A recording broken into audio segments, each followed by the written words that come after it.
Buenas, les saluda Arturo Vargas, contador público autorizado de la ciudad de Zarcero.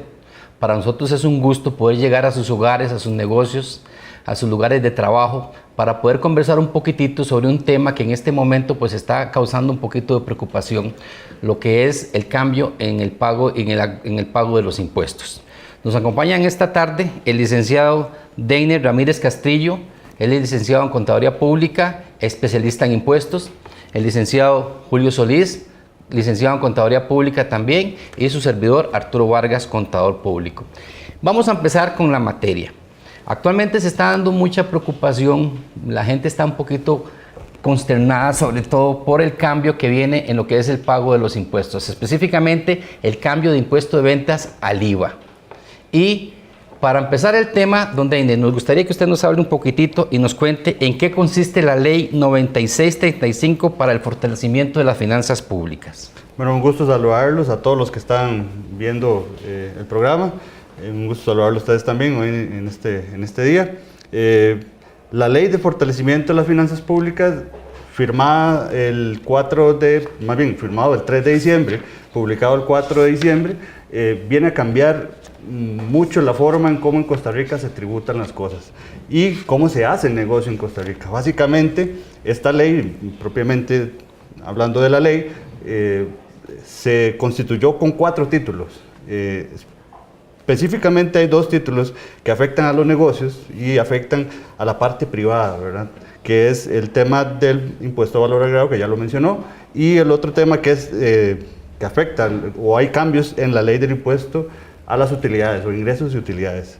Los otros 2 títulos afectan más al sector público, y hoy nos vamos a centrar en el título 1, que es impuesto a valor agregado, básicamente, don Arturo. Perfecto. Entiendo que la creación de la ley no es nueva. Ya hace bastantes años que a nivel de gobierno se ha venido tratando de este cambio. Incluso el año pasado tuvimos la experiencia en cuanto a toda la huelga nacional que se dio producto de la oposición ante este proyecto, pero para que quede claro, tal vez no es una ley nueva, es una ley que data en su proceso más o menos 20 años, entiendo. Sí, son 16 años. A partir del el proyecto inició en el gobierno de Abel Pacheco, si no me equivoco. Tuvieron que pasar varios gobiernos hasta la aprobación, que realmente tampoco fue que se dio muy fácil, muy sencilla, sino que también tuvo su proceso. El país lo necesitaba, ¿verdad? El país necesitaba que se firmara esa ley, porque si bien es cierto, hay una buena, o más bien, tributación está haciendo muchas cosas buenas desde el punto de vista de comprobantes electrónicos y todo, pero necesitaba esta herramienta para generar más ingreso al sector público. Básicamente, precisamente la ley, esos 2 títulos de los que vamos a conversar hoy, lo que propone es que el gobierno recaude más ingreso, ¿verdad? Pueda tener más ingreso en sus arcas. El IVA es un impuesto que en toda Latinoamérica existe, y Costa Rica es el último país en Latinoamérica en adoptar IVA, ¿verdad? Y eso es importantísimo, y nos habla y nos da una visión de lo mal que puede estar el país, ¿verdad? Entonces eso es importante. Don Deiner, bueno, buenas a todos, muchas gracias por darnos la oportunidad de estar acá. Y es importante mencionar que el IVA es un impuesto totalmente nuevo. O sea, no es el impuesto de ventas que conocemos actualmente con algunos cambios, sino que es otra cosa. Correcto. Claro, el impuesto que nace a la vida jurídica, nacerá a la vida jurídica el 1 de julio de este año, es el impuesto al valor agregado. El impuesto que estás mencionando, Julio, es el impuesto de ventas, que es el que existe actualmente, el que muere a la vida jurídica el 30 de junio. Ese impuesto gravaba las mercancías como tal, o sea, las cosas tangibles, y específicamente algunos servicios, el servicio de mantenimiento de vehículos, el servicio de lavandería y algunos específicos que no vale la pena porque ya van a dejar de existir, ¿verdad? Y nace el impuesto valor agregado. El impuesto valor agregado básicamente lo que grava es el valor que le estamos agregando a las cosas, ¿verdad? O sea, si yo tomo una semilla, la siembro, a esa semilla le voy a tener que echar agua, le voy a tener que echar fertilizante, voy a tener que arar la tierra, voy a tener que agregarle montones de cosas para al final sacar un fruto, ¿verdad? Entonces, cuando yo venda ese fruto, yo voy a tener un producto, una semilla que le agregué valor. Entonces ahora este impuesto de valor agregado lo que viene a gravar es ese valor que le estamos añadiendo a las cosas. Y aquí lo interesante es que no hablamos de mercancías, sino que hablamos de bienes. Ya ahora no son las mercancías es un tipo de bien, sino que grabamos los bienes. Y los bienes el concepto es amplísimo, ¿verdad? Pueden ser bienes tangibles y bienes intangibles. También se graban los servicios, ¿verdad? Que es importante. ¿Por qué los servicios? ¿Por qué tienen que estar grabados? Porque conforme hay un producto que se le está añadiendo valor, también los servicios añaden valor a aquellos productos o a aquellas empresas que fabrican un producto, ¿verdad? Y por eso los servicios también tienen que estar grabados, porque los servicios también añaden valor a las cosas, añaden valor a los servicios inclusive que damos, ¿verdad? Y básicamente eso es el impuesto de valor agregado. Es el impuesto que grava el hecho de que yo le agregue valor a alguna cosa, o a un bien o a un servicio. Don Deiner, una pregunta. Para tener claro, y esto es muy importante que todas las personas que nos están escuchando lo sepan, ¿a partir de qué fecha inicia a regir el cobro del IVA? ¿A partir de qué fecha? ¿Y quiénes estarían obligados con este nuevo impuesto del IVA? El impuesto entra en vigencia, la ley del fortalecimiento de las finanzas públicas entra en vigencia el 1 de julio, ¿verdad? Del 2019. ¿Qué quiere decir esto? Antes lo mencioné, el impuesto de ventas deja de existir y nace el impuesto de valor agregado. A partir del 1 de junio, todas las transacciones que se den en Costa Rica van a tener que generarse con el impuesto de valor agregado. Nos tenemos que preparar para ello, ¿verdad? Este impuesto, ya les decía, tiene la obligación, o tenemos la obligación, todos los contribuyentes. Tributación de alguna manera muy tácita, dijo que todas las personas que hoy tributan renta, a partir del 1 de julio, automáticamente quedan inscritos en impuesto de valor agregado, ¿verdad? Perfecto. Entonces, ¿por qué? Porque la ley dice todas las transacciones que generen valor están grabadas. Todas las transacciones o transferencia de bienes o prestaciones de servicio están grabadas. En consecuencia, todas las personas que tienen una actividad lucrativa, que dan un servicio o venden un bien, están obligadas a cobrar el impuesto de valor agregado y además de eso a tributar por ese impuesto que estamos cobrando y se lo tenemos que dar al gobierno.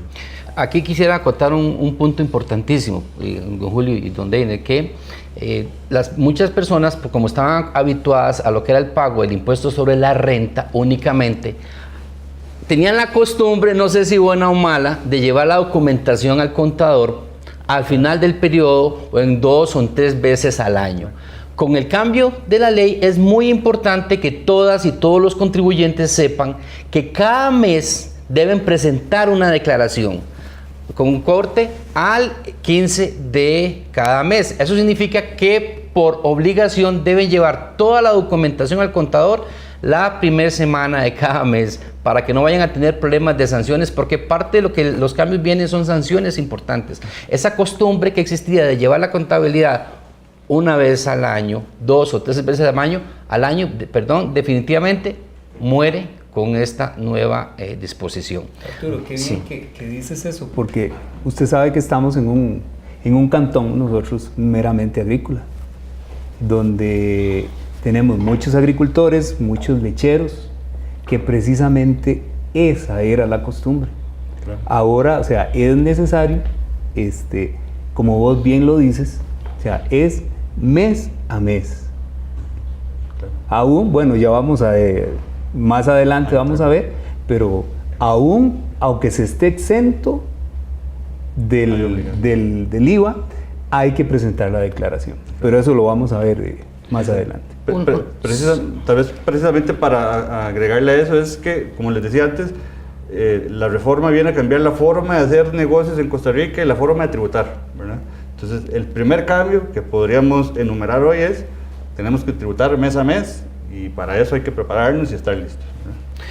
Don Deiner, partiendo de que Zarcero es un cantón netamente agropecuario, específicamente producción de leche, poquito producción de carne y producción agrícola, ¿cómo va a afectar a estos sectores tan fuertes a nosotros en el cantón? Porque ya hablamos de que el sector comercial, pues ya vemos que tiene que presentar sus declaraciones y demás, pero tal vez para este sector agropecuario, pues el cambio sí les va a afectar más. Entonces, ¿qué obligaciones nuevas trae para este sector?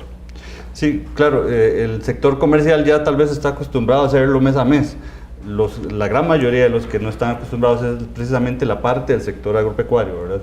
Y de servicios también, ¿verdad? Por el tema de los servicios tributa únicamente anualmente, que es el impuesto de renta, que tampoco, eso no deja de existir, eso siempre hay que seguir haciéndolo, pero ahora tenemos que tributar el IVA. ¿Cuál es la implicación para este sector? Este sector va a transar o va a tener actividad lucrativa con bienes, los que sean. Hablemos de leche, hablemos de flores, hablemos de todo lo que se ve aquí en Zarcero. Entonces tiene la obligación de generar o de cobrar ese impuesto de valor agregado, porque ya decíamos, se graban todos los bienes y se graban todos los servicios. Si yo doy un servicio de maquinaria, por ejemplo, para una finca, ese servicio también va a estar grabado con IVA porque voy a tener que ir a darlo a la finca. Sin embargo, como ahora mencionaba Julio, todos estamos obligados y en derecho tributario funciona así. Todos estamos obligados, pero hay algunos que tienen exenciones. Algunos tienen ciertas características que para los contadores hemos visto que nos puede generar un gran dolor de cabeza, pero hemos visto que la ley es así, precisamente porque la ley es un tema muy político, ¿verdad? Entonces, una de las implicaciones que va a tener el sector agropecuario, hay que tener mucho cuidado, es si yo me dedico a vender o comercializar algún bien que esté en canasta básica, ¿verdad? Que eso es importantísimo, porque el tema canasta básica no va a entrar con una tarifa, que la tarifa general para el impuesto de valor agregado es del 13%, sino que va a tener que venderse al 1%, ¿verdad? Esto hasta el 1 de julio de 2020. Sin embargo, a partir del 1 de julio de este año, tenemos la obligación de todas las transacciones, hacerlas, todo lo que vendamos en canasta básica, se venden a tasa cero, o sea, quiere decir que se vende exento, que no tienes que cobrar el impuesto, pero sí tiene la obligación de presentar la declaración, que es lo importante. Entonces, el presentar la declaración, el hacer la contabilidad mes a mes, nadie se va a quitar el tiro, como dicen, ¿verdad? Y eso es importante.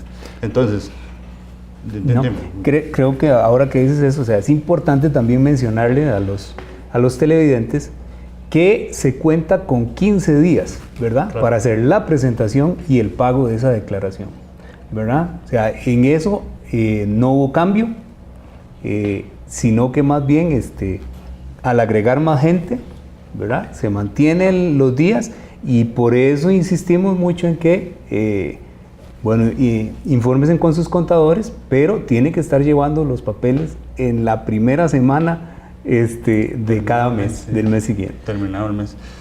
Agregar a esto que les decía, la canasta básica, hay dos grandes grupos que tributación les da una particularidad.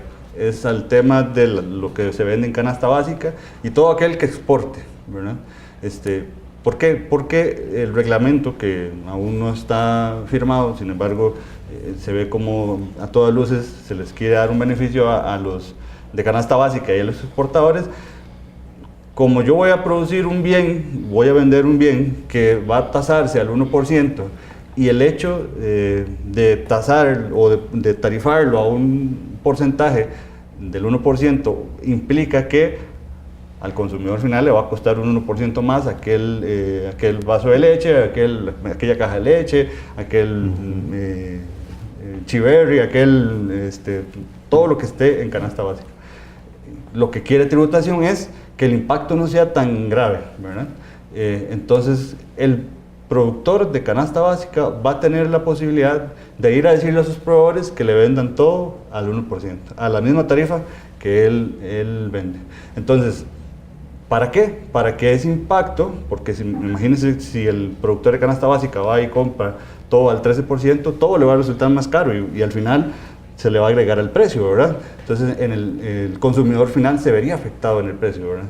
Entonces lo que pretende tributación es que el que consume canasta básica, que el término canasta básica tributario está enfocado a los que consumen, o más bien los hogares que tienen un menor ingreso, esa gente que tiene ese ingreso no se ve afectado tanto por este impuesto de valor agregado, ¿no? Ahora bien, una pregunta. Bueno, entonces, tenemos claros ya que el sector agropecuario está en la obligación de presentar su declaración. Correcto. Pero, ¿qué pasa con la factura electrónica para este sector? Y se lo pregunto por dos situaciones importantes. Claro. Porque con la antigua ley de impuestos sobre las ventas, el sector agrícola estaba exonerado de emitir factura. Y adicional a eso, al productor de leche se le había exonerado a través de un proceso de intervención tributaria. Claro. ¿Qué va a pasar a partir del 1 de julio con esa condición?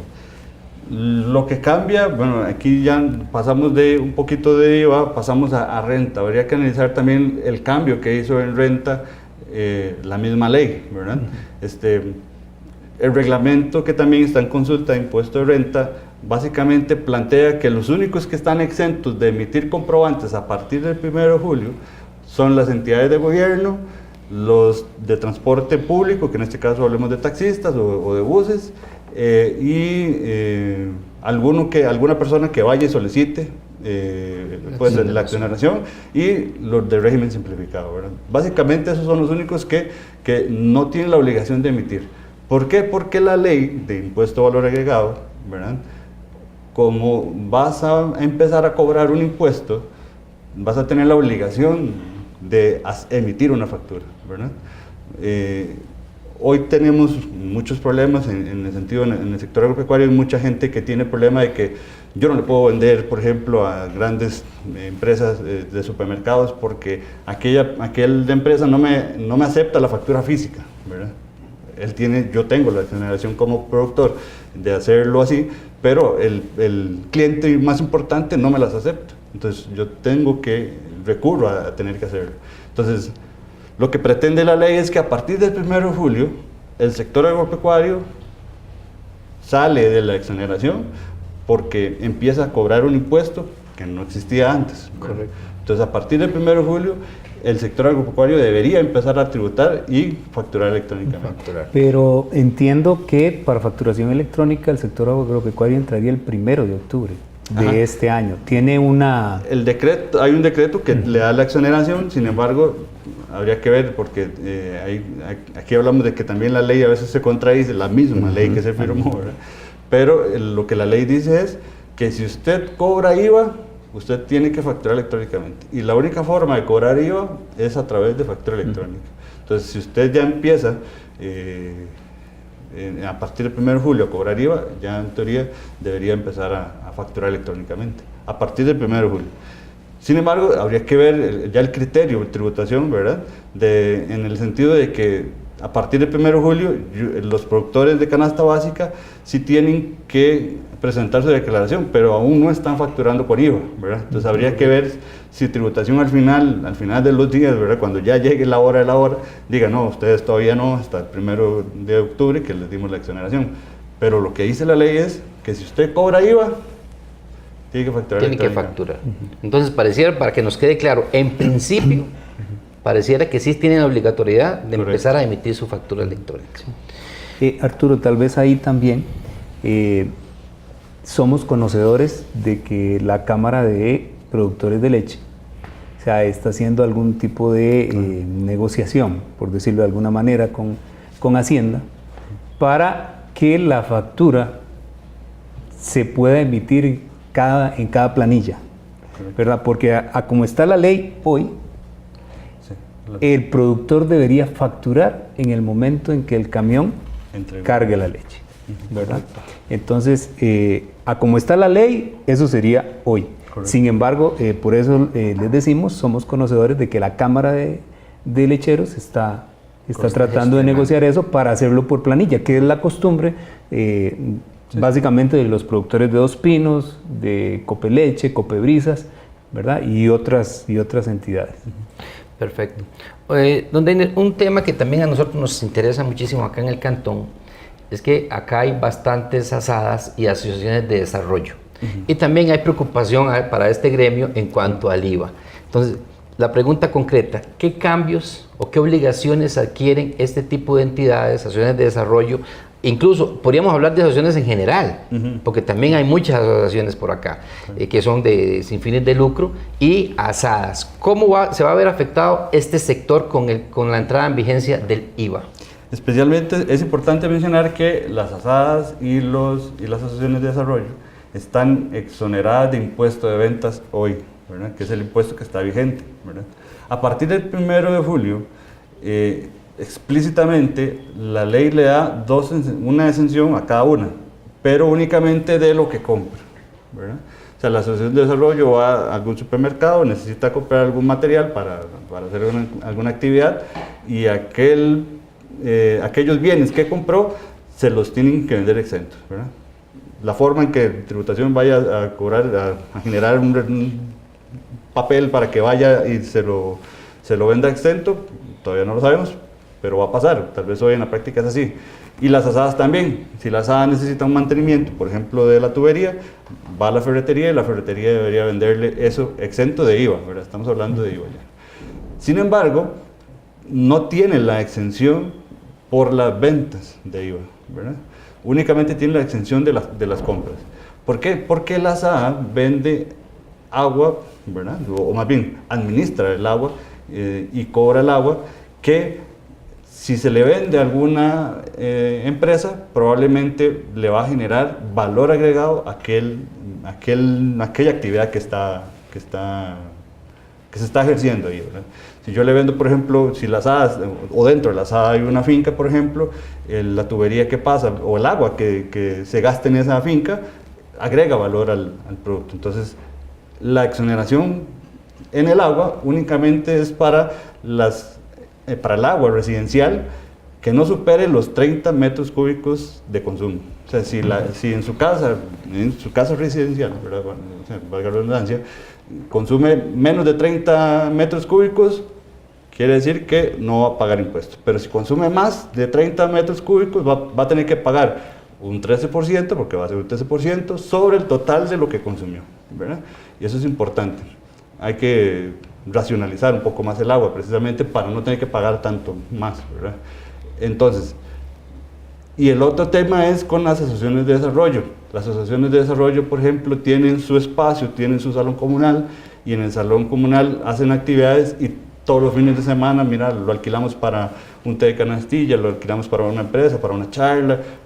Ese ingreso que tiene le agrega valor también a la empresa que tal vez viene a alquilarlo, ¿verdad? Entonces, el tema de alquileres únicamente tiene exención para las casas habitacionales, ¿verdad? Que el alquiler no supere el 1.5 salario base mensual, ¿verdad? Correcto. Pero únicamente esa es la exoneración, esa es la exención a casas habitacionales, nada más. Cuando hablamos de comercio, de fincas, de terrenos, estamos hablando que a partir de 0 colones nace un impuesto para eso. Entonces las asociaciones de desarrollo, por aquel alquiler que está generando, tienen que cobrar un 13%, ¿verdad? Igual, si la asociación de desarrollo hace alguna actividad como un baile, en las entradas claro, debe cobrar el 13%. Claro, correcto, porque no hay ninguna exoneración de ello, de momento. Aquí aprovecho la oportunidad y para también hacerles llegar a los clientes, sobre todo a las personas que forman parte de asociaciones de asadas específicamente, que esta exoneración que nos hablaba el compañero acá en cuanto al pago del impuesto al valor agregado o de la renta, procede únicamente con las asociaciones que han solicitado previo la declaratoria de utilidad pública, porque tal vez aquí hay un poquito de desconocimiento en ese sentido, que la gente asume que por ser una asociación ya de oficio está exonerada del impuesto. No. Si no han tramitado la declaratoria de utilidad pública ante el Ministerio de Justicia, es un contribuyente normal. Entonces aquí también otro tip para los que forman parte de asadas y asociaciones y demás, que gestionen esta declaratoria para que puedan ser sujetos a esta exoneración de los impuestos.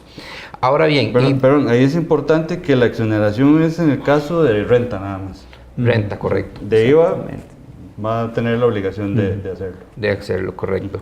Ahora bien, bueno, ya nos hablamos un poquito de los alquileres. Otra actividad que predomina acá en el Cantón Dondeiner es el transporte. Específicamente muchas contribuyentes que se dedican al transporte de ganado, transporte de productos agrícolas y demás.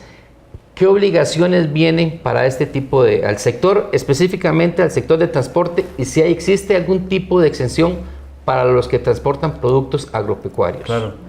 En el caso de transporte, igual, es un servicio que agrega valor, va a estar grabado al 13%, con las exenciones del caso. ¿Y cuáles podríamos mencionar que son exenciones? Por ejemplo, si yo le vendo un transporte a la SADA, por ejemplo, le vendo un transporte a la Asociación de Desarrollo, ellos están exentos porque la ley los pone exentos, ¿verdad? Y también hay una exención desde el punto de vista de las exportaciones. Si yo soy un transportista que le vende servicios a un exportador y aquel bien que estoy transportando es para exportar, yo tengo la exoneración. Más bien, yo tengo que venderle a ese exportador exento, ¿verdad? Lo mismo pasa en el caso de la canasta básica. La canasta básica, como le mencionaba, ¿verdad? Atrás de él, todo lo que compra el productor de canasta básica se factura al 1%. Entonces el transportista, si le va a hacer un trabajo a un productor de canasta básica, este productor de canasta básica tiene que decirle, mira, yo en tributación estoy registrado como canasta básica, entonces este transportista va a tener la obligación de facturarle el 1%, ¿verdad? Porque eso es importante. Porque el productor de canasta básica tiene la posibilidad de que sus proveedores le facturen todo a la misma tasa, ¿verdad? Que antes lo mencionamos. Entonces el transportista va a tener ese cuidado, va a deber tener ese cuidado de facturarle al 1%. Evidentemente el que debería estar más encima de eso es el productor de canasta básica para que ese servicio no le salga más caro, ¿verdad? Pero el transportista tiene que tener ese detalle, ese cuidado a la hora de facturarle a un exportador, de facturarle a canasta básica o facturarle a alguno de los exentos que habla la ley. Deiner, entonces, el productor de bienes de canasta básica debe hacer una inscripción más en tributación. Correcto. Ahora les mencionaba que habían dos grandes grupos que tributación los va a tratar de manera especial, que son los exportadores y la canasta básica, los productores de canasta básica. Entonces, todos aquellos productores de canasta básica que del total de sus ventas dediquen 75% o más al producir o vender canasta básica, van a tener que ir a tributación y decirle, mira, yo vendo más del 75% y necesito ese papel, es un papel, probablemente va a ser una resolución, alguna cosa que vaya a dar tributación, para poder ir a decirle a mi proveedor que me factura el 1. Igual el exportador, si yo me dedico a exportar más del 75% de mis productos, yo tengo que ir a tributación y decir, mira, yo me dedico a más del 75% a la exportación y ahora necesito que mis proveedores me vendan exento, porque la exportación está exenta, entonces todos los proveedores van a venderme exento. Vamos a ir a un corte y en un momento regresamos con todos ustedes.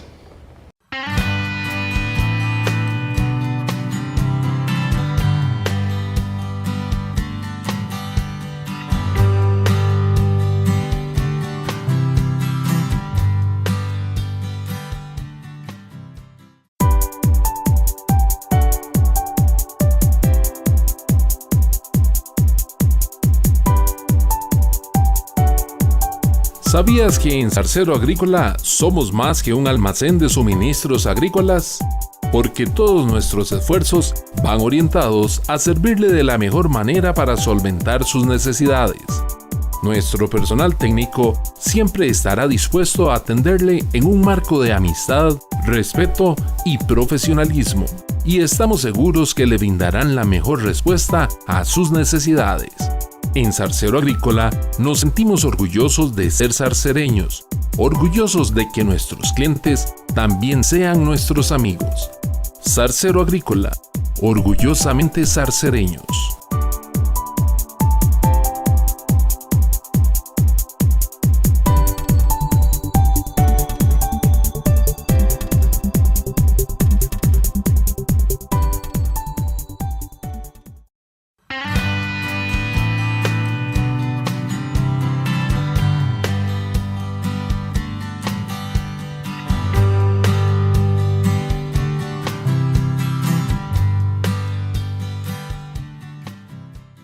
Muchas gracias por seguir con nosotros. Continuamos con este tema tan interesante que estoy seguro está siendo del agrado de todos ustedes, al menos para aclarar un poquito algunas dudas que nos tenemos.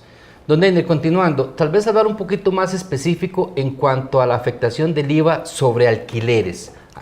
Porque hay alquileres residenciales, hay alquileres comerciales, acá en la zona pues hay alquileres de fincas, de terrenos, predios y demás. ¿Cómo se va a ver afectado este sector en cuanto al IVA? Claro, le mencionaba antes que la ley dice todo está grabado, excepto algunas cosas, ¿verdad? Entonces, de las exenciones que están en el artículo 8 precisamente, es la exención de los alquileres residenciales o para casa de uso habitacional, cuando este no supere el 1.5 salario base, más o menos son 669.000 colones a la fecha, hoy. Si yo tengo un alquiler, yo pago por mi casa un alquiler de menos de ese monto, por 300.000, pongamos el ejemplo, yo no tengo que pagar IVA, o en este caso el que me arrienda la casa no me lo tiene que cobrar, ¿verdad? Sin embargo, esa es la única exención desde el punto de vista total.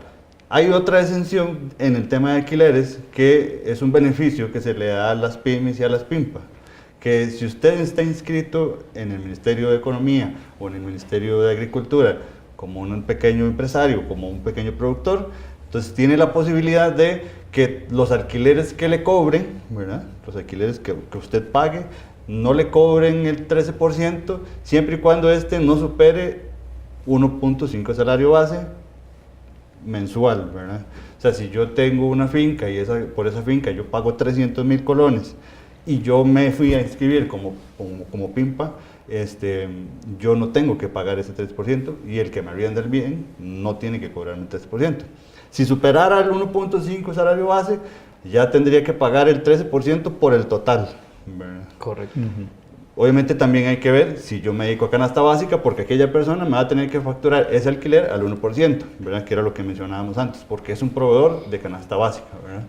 Entonces, ¿qué quiere decir esto? Que esas dos son las únicas exenciones. Quiere decir que el resto de arrendamientos, el resto de alquileres, está grabado desde 0 colones hacia arriba. O sea, si yo alquilo un vehículo, si yo alquilo maquinaria, si yo alquilo una finca, si alquilo predios, alquilo lo que se llame, cualquier bien mueble o inmueble, a partir de 0 colones me tienen que cobrar el 13% o yo tengo que pagar el 13%. Tal vez acá reiterar que a pesar de que se le exonera a una residencia del pago del impuesto hasta el monto de 1.5 salario base, pero la obligación de presentar la declaración mensual persiste. Claro. A veces se confunde este tema, que creen que como está exento no tiene que presentar declaración. No. Deben presentar la declaración en forma mensual. Y también importante para que tomen nota en este sentido las personas que se dedican a la actividad comercial, que pagan alquileres, que pueden gestionar ante el Ministerio de Economía, Industria y Comercio su calificación como pequeña y mediana empresa, y eso les va a permitir exonerarse de ese pago del impuesto impuesto al valor agregado. Es un proceso muy sencillo. O sea, realmente deberían aprovecharlo. Se puede hacer en línea. Se puede hacer en línea. Si hay el documento que hay que llenar está ahí en línea y realmente fácil. Son 3 requisitos: estar inscrito en la caja, estar inscrito en tributación y pagar la póliza de riesgos de trabajo. 2 de 3. De los 3, con solo que se cumplan 2, con 2 requisitos, ya puede optar por la exoneración. Correcto. Muy importante para que todos los comerciantes pues aprovechen esa oportunidad. Hemos venido hablando un poquitito de lo que es el IVA. Hablemos ahora un poquitito también de lo que es el cambio en impuesto sobre la renta, que ahora va a ser el impuesto a las utilidades. Esta también empieza a regir para este periodo. Entonces, ¿cuáles son los principales cambios que va a conllevar al contribuyente lo que es el impuesto a las utilidades? Para mí son 2 importantísimos. Uno, un cambio en quién es el contribuyente de renta, ¿verdad? Y el otro es el impuesto nuevo que nace a la vida jurídica, que se le llama rentas de capital y ganancias y pérdidas de capital, ¿verdad? Esta segunda parte no existía actualmente, o sea, no existe en Costa Rica actualmente, pero ahorita les explico sobre eso. El otro gran cambio que considero importantísimo y nos afecta a la gran mayoría es precisamente el cambio de renta cuando nos dice que ahora todos los contribuyentes, o más bien todas las sociedades, estén activas o inactivas, tienen que ser contribuyentes de impuesto de renta. ¿Qué significa esto? Perdón. Que a partir del 1 de julio, todas las sociedades en este país que estén constituidas en el registro tienen la obligación de presentar una declaración por impuesto de renta.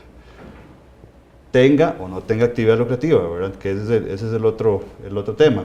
¿Y qué quiere decir esto? Que si yo tengo una sociedad que es poseedora de bienes nada más, porque eso es una práctica muy común en Costa Rica. Se le denomina mucho las sociedades inmobiliarias. Correcto. Nada más para tener bienes en esa sociedad, pero no Bienes tiene familiares. actividad. Son los bienes para proteger esos bienes, es el bien. Un día sostenía una discusión, no discusión, sino conversábamos con un cliente precisamente, y me decía, ya yo voy a ir a tributación y le voy a decir que yo lo tengo para que mis hijas se dejen el terreno cuando yo ya no esté. Lo que pasa es que cuando usted constituye una sociedad, no la constituye con ese objetivo, sino que la constituye con fines comerciales. Entonces, en otros países, todas las sociedades son activas de impuesto de rentas, ¿verdad? O sea, porque ya, a pesar de que estén inactivas, ahora van a pasar a ser activas, ¿verdad? Que, ese va a ser el cambio importante. Y lo más preocupante, o lo que debemos tener cuidados, nosotros como empresarios y también como contadores, es que a partir de que yo tenga que presentar una declaración de renta, yo voy a tener obligación de hacerle una contabilidad a aquella sociedad, ¿verdad? Porque voy a tener que presentar la declaración de renta con todos mis activos, con todos mis pasivos, con todo el patrimonio. Tributación en el reglamento, hay un párrafo ahí que en análisis con abogados que también es un poco en donde me desenvuelvo, veíamos que tal vez esto podría ser inconstitucional, perdón. Es el hecho de que si usted tiene un bien, esta sociedad nueva viene y registra en su contabilidad que tenía un bien que compró hace 20 años, no sé, una cosa así, entonces ahora lo va a presentar en su declaración y va a tener la obligación de hacerlo porque tributación va a llegar y va a decir, esta sociedad está inscrita ahora, necesito que me diga cómo consiguió ese bien, que estoy viéndolo aquí en el registro, ¿verdad? Entonces, va a tener que incorporarlo en su contabilidad. Entonces, tributación lo que dice en el reglamento es que básicamente, si usted no comprueba cómo consiguió esa sociedad ese bien, tributación lo va a considerar como un ingreso no justificado de patrimonio y te va a cobrar la tarifa del 30% por aquel ingreso que usted en teoría no declaró, ¿verdad? Okay. Entonces, lo importante es ir a revisar que si yo tengo una sociedad, tengo una empresa, una sociedad donde tengo bienes, ir a revisar cómo están las actas constitutivas, cómo están las actas de socios, ¿verdad? Los traspasos, las escrituras, todo eso esté en regla para que cuando llegue tributación en algún momento de revisar y decir, mira, necesito que me compruebe cómo fue que usted sociedad adquirió este bien, que si lo aportó el socio, pero todo tiene que estar muy bien documentado. Ese es para mí en renta el tema más importante. Hubieron unos cambios en cuanto a las tarifas de las sociedades, principalmente. Las sociedades que generen ingresos brutos inferiores a 109 millones de colones, va a aplicar una tarifa escalonada va a empezar de 0 a 5 millones, 5% de la utilidad neta. O sea, de la utilidad que a usted le dé, va a pagar 5% si esa utilidad fue de 0 a 5. Si fue de 5 a 7,5, va a ser un 10. De 7,5 a 8, si no me equivoco, va a ser un 15. Y de 8 en adelante va a ser 20%. Entonces, eso es un beneficio, porque hoy las sociedades tributan 10, 20 y 30. 30, correcto. Entonces, puede ser que usted tuvo un ingreso de 40 millones de colones, entonces eso ya lo obliga a usted a pagar un 30. Pero con este cambio en la reforma, entonces usted puede haber tenido un ingreso de 40 millones de colones, un ingreso bruto, pero su utilidad fue inferior a los 5, entonces va a pagar un 5, ¿verdad? Entonces eso es un beneficio que trae el impuesto de renta. Y después está el tema de las ganancias de capital, de las rentas de capital y las ganancias de capital, que se dividen en tres específicamente: renta de capital mobiliario, renta de capital inmobiliario y las ganancias de capital. Capital inmobiliario básicamente son todas las rentas que que se generan por un bien inmueble. Quiere decir que si usted tiene un edificio y lo alquila, usted está teniendo una renta de capital, ¿verdad?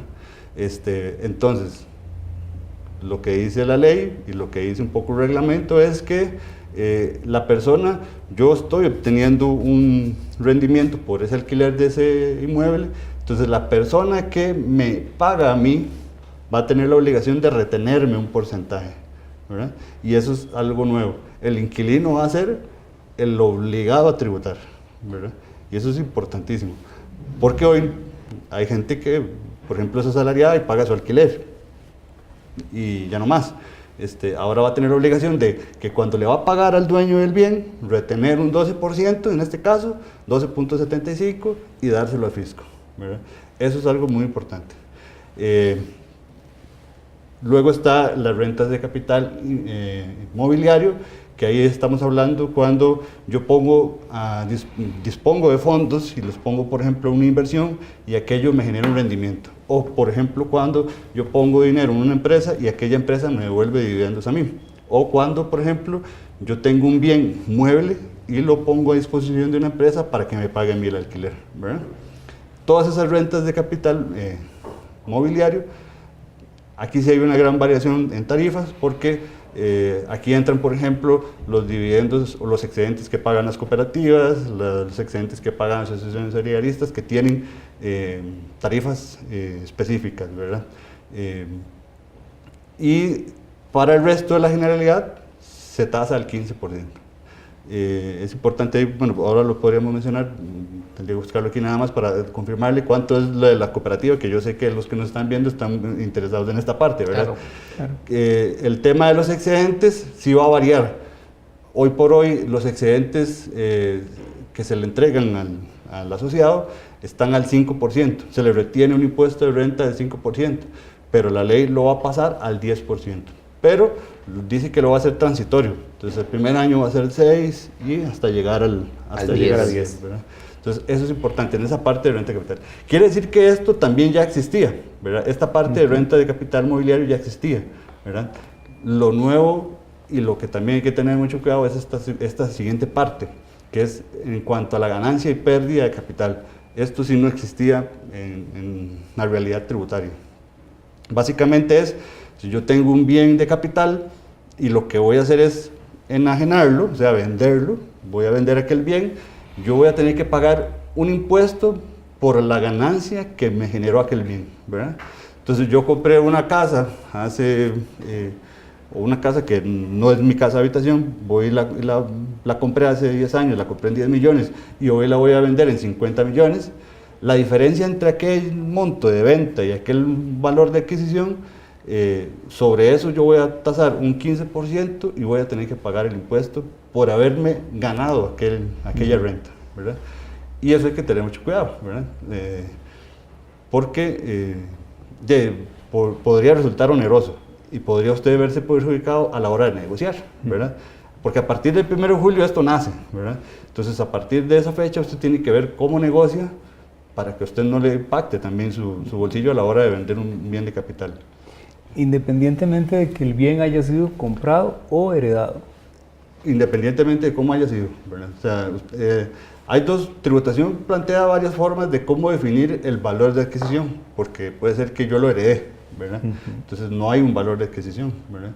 Entonces, hay un cartucho que dicen en la práctica, si yo estoy vendiendo un bien por primera vez después de la reforma, más bien que compré o adquirí antes de la reforma, voy a poder tasarlo a 2.25% del valor del bien, ¿verdad? Del valor que lo estoy vendiendo. Y no aplicar el 15% que les acabo de mencionar, ¿verdad? Eso es un cartucho que podría resultar bueno para mucha gente, ¿verdad? Que cuando yo vaya a vender un bien, ese bien lo vaya a vender al 2.5 y no al 15, ¿verdad? Que podría resultar ahí, habría que ver en términos de negocio qué resulta más, ¿verdad? Y el otro tema es que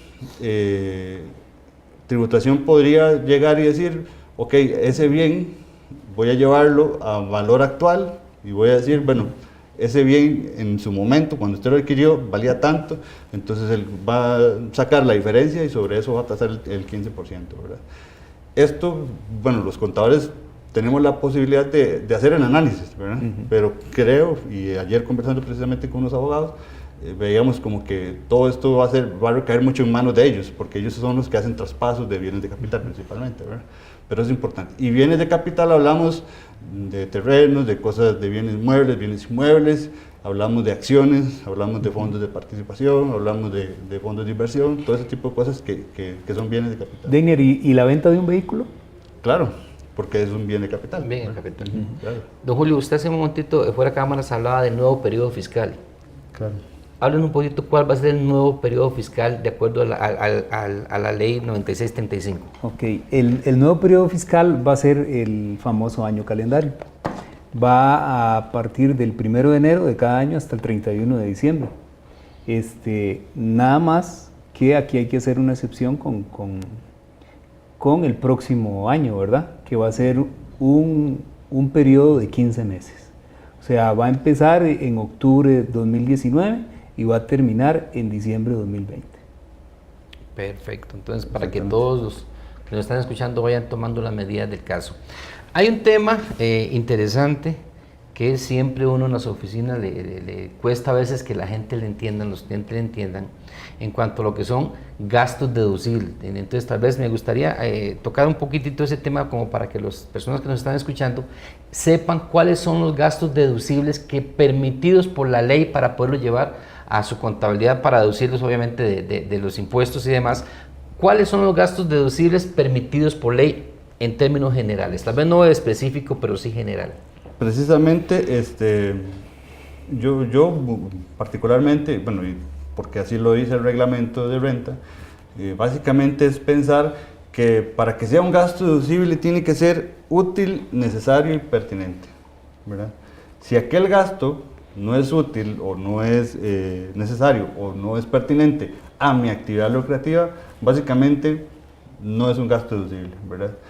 ¿Qué pasa, por ejemplo, si yo me dedico, en el caso mío, me dedico al servicio de contabilidad y necesito ir o más bien, decido un día irme de viaje con mi familia, aquel gasto que le pagué a una empresa, que sí fue mucha plata tal vez, no va a servir para deducirme ese gasto. ¿Por qué? Porque no es necesario, ni tampoco tiene que ver con mi actividad lucrativa, y tampoco fue útil para yo generar la renta de lo que yo me dedico, ¿verdad? Entonces es importante que eso quede claro, ¿verdad? Que mucha gente acostumbra a pasar gastos, ¿verdad? A enviar gastos, facturas de gastos, no, métamelo ahí, ¿verdad? Pero es que hay que tener mucho cuidado porque realmente esto no es un gasto deducible, ¿verdad? Entonces, para mí esos son 3 términos fundamentales, ¿verdad? Que sea útil, necesario y pertinente. Y pertinente. Es importante ahí, porque con esto de la factura electrónica, como hay que realizar la aceptación de facturas, o sea, eso no significa que todas las facturas que estoy aceptando puedan ser deducibles, exactamente, ¿verdad? Eso debe quedar claro. Porque hay muchos de los clientes que dicen, bueno, es que yo acepté la del diario, yo acepté la ropa que compré en la tienda, pero bueno, nosotros como contadores somos un filtro y claro, eso no puede deducirse, definitivamente no. Hay un tema, retomando el IVA, porque ahorita empezamos a hablar del IVA, tomamos renta, y hay un tema que quería tocar al principio, y quiero retomarlo ahorita en cuanto al impuesto al valor agregado del IVA, que usted nos dijo, Daniel, al principio, que el impuesto que se va a cobrar al valor agregado es un 13%, correcto, tarifa general, pero existen sectores o actividades, correcto, que van a tener una tarifa diferente al 13%. Correcto. A grosso modo, ¿cuáles van a ser esos sectores y cuáles van a ser esas tarifas y la forma en que se van a ir aplicando? Porque entiendo que no todos van a empezar a regir a partir del 1 de... Correcto. Por ejemplo, ya dijimos que la canasta básica el primer año va a estar exonerada, hasta el julio del año 2020 iniciaría con el 1% y en esta forma sucesiva.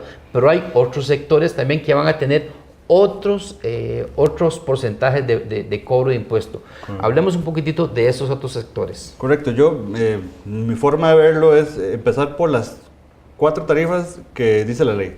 La ley dice la tarifa general del 13% que aplica para todo el mundo, con excepción de los que vamos a mencionar, ¿verdad? Entonces viene una tarifa del 4%. La tarifa del 4% aplica para vuelos vuelos, bueno, boletos aéreos, ¿verdad? Locales, y va a ser va a ser el 4% del 10% para vuelos internacionales, ¿verdad? 4% para el sector salud privada. Ahí por ahí hay un transitorio que dice que ese 4%, si la persona va al doctor, al dentista, donde vaya a salud privada y pague con tarjeta, el doctor va a tener la obligación de devolverle ese 4%, ¿verdad? Deiner, y ahí es importante mencionar que es salud humana. Correcto. ¿Verdad? Porque ya ha habido gente, ¿verdad? Tratando de meter la parte veterinaria, y no, cuando hablamos del 4% es salud humana. Correcto. El reglamento explícitamente dice que el servicio veterinario queda excluido de esa tarifa, ¿verdad? Ya lo dice explícitamente. O sea, el servicio veterinario va al 13%, ¿verdad? Y me parece haber escuchado por ahí, ¿verdad?, que son servicios de salud necesarios. O sea, si estamos hablando de una cirugía plástica. Por ahí, el reglamento sí lo menciona, cuando es estético, ¿sí? Cuando es estético va al 13, pero cuando es necesario, digamos que, por ejemplo, es un trasplante de seno que es por recuperar ¿verdad? Quiere decir que eso sí va al 4, ¿verdad? Pero si fuera meramente estético, digamos, ahí el tema queda grabado al 13%. Al 13%. Entonces, al 4% está ese. Hay una tarifa transitoria que, mientras tributación no defina la forma de cómo aquel doctor va a devolver el 4%, una tarifa transitoria del 0% el primer año, el segundo al 1, el tercero al 2, el tercero y 4, tributación va a definir la tarifa y después ya termina con el 4. Parece que tributación ya definió la forma, entonces hay que estar preparados, si se firma el reglamento, de que a partir del 1 de julio todos los servicios de salud se cobran el 4 y no a estas tarifas transitorias, ¿verdad? Por ahí. Luego está la tarifa del 2% que aplica para el sector de salud privada, perdón, de servicios de educación privada, ¿verdad? Aplica para los productos, eso está al 1, al 2 está lo que se le venda a las instituciones educativas estatales, que son la UNED y la... Los medicamentos entran 2%. Los medicamentos era el otro que se me estaba escapando, son los medicamentos al 2. Entonces, por ejemplo, si yo voy al doctor, el doctor me receta algún medicamento y me vende el medicamento, aquel medicamento me lo vende al 2, pero su servicio me lo vende al 4, ¿verdad? Y luego tenemos la tarifa del 1, que la tarifa del 1 es para canasta básica y todo lo que sea necesario para la canasta básica. Todos los insumos agropecuarios está al 1. Aquí la ley agrega unos productos ahí específicamente porque pareciera como que no los pusieron en canasta básica, pero esos están al 1. Y los productos veterinarios y los productos que se utilicen para la pesca no deportiva, eso está al 1%. Entonces, ¿qué quiere decir esto? Que si usted va al doctor veterinario, lleva a su perrito, el veterinario le va a cobrar por su servicio, tal vez inyectarle algo, el 13%, pero por el producto veterinario le va a cobrar un 1%. Bueno, entonces, eso es importante. ¿Por qué esas cosas quedan al 1? Porque precisamente mucho de esto se utiliza para producir canasta básica, por ejemplo, las ganaderías, las lecherías, ¿verdad? En el tema porcino, bueno, lo que es semoviente, ¿verdad?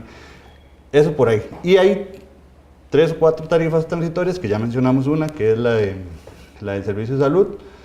Hay uno específico que tiene que ver con servicios de ingeniería, que tengan que ver, servicios de ingeniería, topografía, catastro y construcción, que tengan que ver con un plano visado antes de la vigencia de la ley y hasta el 30 de septiembre de 2019.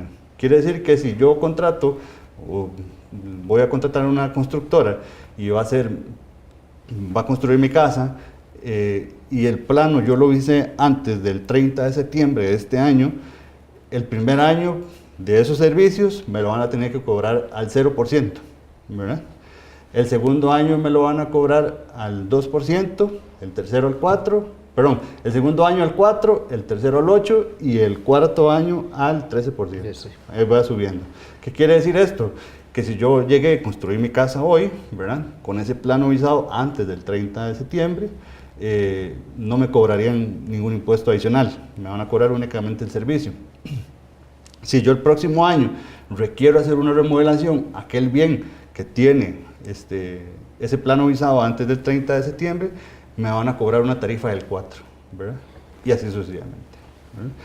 Y al final hay una tarifa transitorias para el sector turismo, para todos los bienes y servicios que vendan las empresas que estén inscritas en el ICT, todos los servicios que entran nuevos al IVA, los servicios que ya están grabados de impuesto de ventas. Por ejemplo, yo soy un restaurante y me inscribí en el ICT o estoy dentro del ICT, y como mi servicio de restaurante está grabado con impuesto de ventas, a partir del 1 de julio ese impuesto seguirá estando grabado, no aplica exención. Aplicaría exención para los servicios o bienes que a la fecha no estén grabados con impuesto de venta.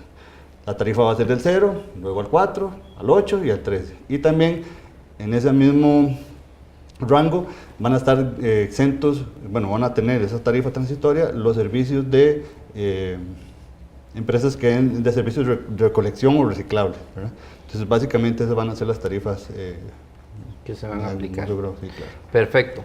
Bueno, en realidad pues los temas es muy interesante, mucho tema que conversar, hay mucha materia que analizar, pero por un factor tiempo pues ya debemos terminar este primer acercamiento, que esperamos sean otros, que podamos tener la oportunidad de poderles llevar este tipo de mensajes a ustedes con el afán de que la comunidad del Cantón de Zarcero, especialmente el que son contribuyentes, pues conozcan un poquitito, se empapen de esta situación que es muy importante, y sobre todo para que después no vayan a tener problemas a nivel tributario.